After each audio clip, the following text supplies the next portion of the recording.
গাজায় তীব্র খাদ্য সংকট 17 দিন ধরে ইসরায়েলি কর্তৃপক্ষ যে কোনো সাহায্য ট্রাক গাজায় প্রবেশ করতে দিচ্ছে না। ইসরায়েলি অবরোধের কারণে গাজায় ফিলিস্তিনের চরম ক্ষুধার্ত অবস্থায় আছে। এই অবস্থায় আবারও যুদ্ধ শুরু হয়েছে। ইসরায়েল গাজায় যুদ্ধবিরতি লঙ্ঘন করে হামলা শুরু করছে, ফলে লাখ লাখ ফিলিস্তিনি তীব্র খাদ্য সংকট পানির সংকটে সম্মুখীন হচ্ছে। বিশ্ব খাদ্য কর্মসূচি WFP জানিয়েছে, মানবিক ও বাণিজ্যিক উভয় ধরনের সরবরাহের জন্য সমস্ত সীমান্ত ক্রসিং পয়েন্ট 2 মাস থেকে গাজায় কোনো খাদ্য সরবরাহ পরিবহন করতে পারছে না, যার ফলে দাম বেড়ে গেছে। জাতিসংঘের ত্রাণ কর্মসংস্থা গত সপ্তাহে সতর্ক করে দিয়েছিল।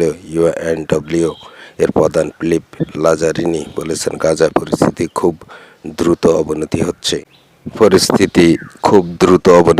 উদ্দেশ্য যাই হোক না কেন, এটি স্পষ্ট। গাজার মানবিক সাহায্য, অস্ত্র প্রয়োগ, অ্যামনেস্টি ইন্টারন্যাশনাল সমস্ত জ্বালানি সরবরাহ বন্ধ করার পর ফিলিস্তিনের পানীয় জল সরবরাহকারী একটি প্ল্যান্টের বিদ্যুৎ বন্ধ করার ইসরায়েলের গ্রুপটি সোশ্যাল মিডিয়া বলছে, এ পদক্ষেপ অধিকৃত গাজা উপত্যকা ফিলিস্তিনিদের বিরুদ্ধে ইসরায়েলের গণহত্যার আরও প্রমাণ।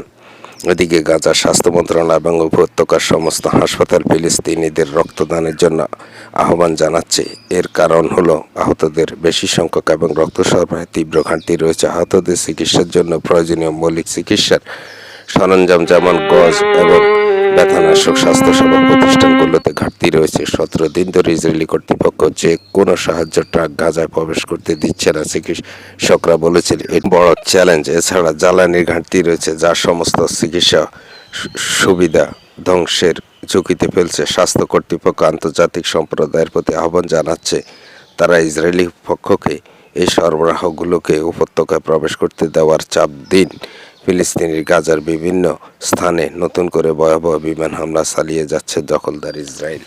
বড় চ্যালেঞ্জ। এছাড়া জ্বালানির ঘাটতি রয়েছে, যা সমস্ত চিকিৎসা সুবিধা ধ্বংসের ঝুঁকিতে ফেলছে। স্বাস্থ্য কর্তৃপক্ষ আন্তর্জাতিক সম্প্রদায়ের প্রতি আহ্বান জানাচ্ছে, তারা ইসরায়েলি পক্ষকে এই সরবরাহগুলোকে উপত্যকায় প্রবেশ করতে দেওয়ার চাপ দিন। ফিলিস্তিনের গাজার বিভিন্ন স্থানে নতুন করে ভয়াবহ বিমান হামলা চালিয়ে যাচ্ছে দখলদার ইসরায়েল।